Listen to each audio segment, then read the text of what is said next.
What is happening, folks? Educational video of the week, a hot topic, a controversial topic, a topic that upsets a lot of people, and that is, does insulin make you fat? Or in other words, does the insulinogenic response from carbohydrate consumption cause weight gain? Let's break it down. So of course, when we look at these things, we have to look at data, but we should also be looking at things like anecdote and your own personal experience. So anecdotally, it doesn't take a genius to come to terms with the fact that 99% of all athletes, especially resistance trained athletes, strength athletes, bodybuilders, powerlifters, strongmen, all consume quite a high amount of carbohydrates on a daily basis, yet they're not fat. But then of course you could argue that those people work out all the time and they burn a ton of calories. In fact, some of them are even paid to do so. And that's a very good and valid argument.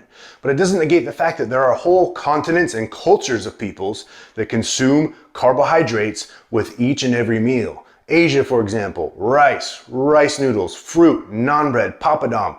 Some of these people are consuming 50 to 60% of their calories coming from carbohydrates alone. And they're not athletes. These are people that just maybe have a little bit more of an active lifestyle than the average American, yet they're consuming so many carbohydrates. There's no obesity epidemic there, and they have nowhere near the amount of overweight people that we do in North America. Now, those are just two examples of anecdote, and I think they're very valid.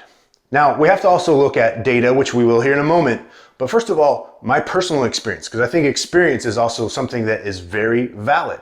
So this is me about 12 years ago at close to 300 pounds.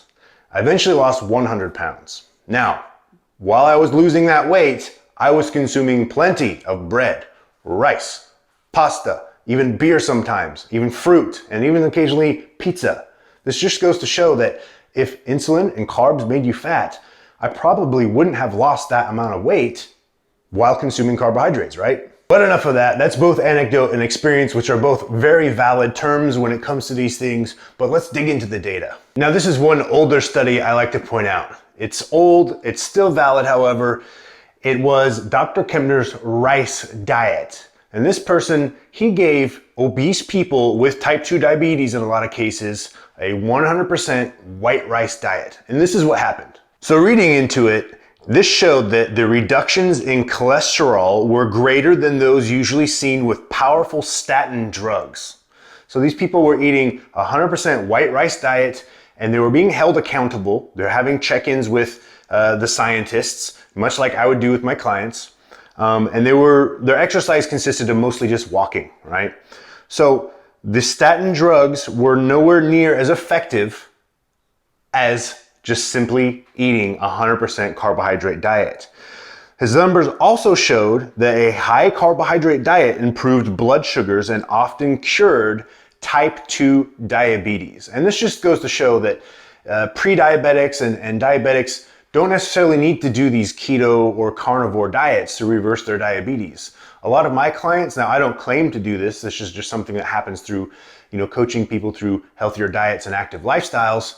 But a lot of my clients that were diabetic are now not diabetic, and they still consume some carbohydrates. They just have to watch the kinds and the amounts. Now, in one article that Dr. Kemner published, a study that he did on weight loss and the white rice diet. So he did studies on cholesterol and blood glucose and diabetes, but he also did one on weight loss specifically.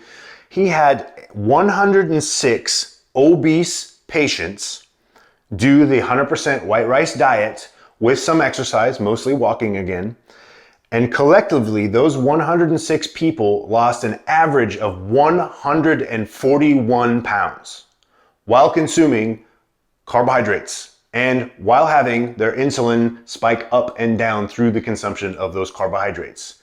You see, what this ultimately comes down to is consistency with a calorie deficit. Let's look at another study. So here we have another study, but just by the way, there are plenty of studies done on these topics, and it's always good when you look at data to look at meta-analyses, which is basically the conclusion of several studies done on a similar topic. I just chose these two for today because I find them particularly interesting. So in this study, they measured the insulinogenic response from white bread compared to whey protein. So what they found was that compared to a white bread meal, that whey protein caused a higher insulinogenic effect.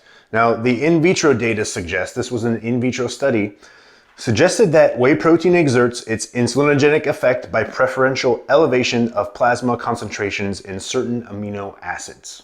And studies have also suggested that with the absence of carbohydrates and consuming various meats throughout the day, that fasting blood glucose has elevated throughout the night. So even your meat can cause a glucose and insulinogenic effect in the body. So guys, what this ultimately comes down to, this demonization of carbohydrates or insulin, you have to remember insulin is a very anabolic hormone. It's right up there with testosterone. We need it to build muscle, recover, perform, get stronger.